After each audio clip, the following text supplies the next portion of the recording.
পারমাণবিক শক্তির কথা উঠলেই অনেকের চোখে ভেসে ওঠে শক্তিশালী মরণাস্ত্র বা যুদ্ধের ধ্বংসলীলার ছবি। তবে মুদ্রার উল্টো পিঠ হচ্ছে, এই শক্তিই বর্তমানে বিশ্বের অনেক উন্নত দেশে বিদ্যুতের প্রধান উৎস।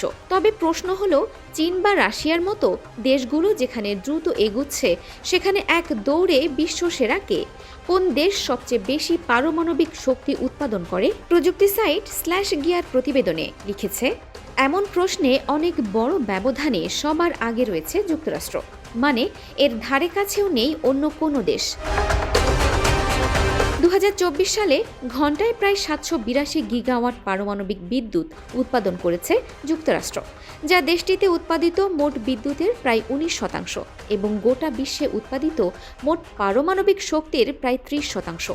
এর বিপরীতে 2023 সালে চীন উৎপাদন করেছে ঘন্টায় 433 গিগাওয়াটের কিছু বেশি, যা তাদের দেশের মোট বিদ্যুৎ উৎপাদনের মাত্র 5%। রাশিয়ার উৎপাদন আরও কম, ঘন্টায় কেবল 271 গিগাওয়াট, তবে দেশটির মোট বিদ্যুৎ চাহিদার প্রায় 19%। অনুপাতের দিক থেকে যুক্তরাষ্ট্রের সমান। যুক্তরাষ্ট্রের 54টি পারমাণবিক বিদ্যুৎ কেন্দ্রে মোট 94টি চুল্লি রয়েছে, যার মোট উৎপাদন ক্ষমতা 97 গিগাওয়াট। অন্যদিকে চীনের মোট 57টি চুল্লি রয়েছে, যার ক্ষমতা 55 গিগাওয়াট এবং রাশিয়ার 36টি চুল্লির সক্ষমতা 27 গিগাওয়াট।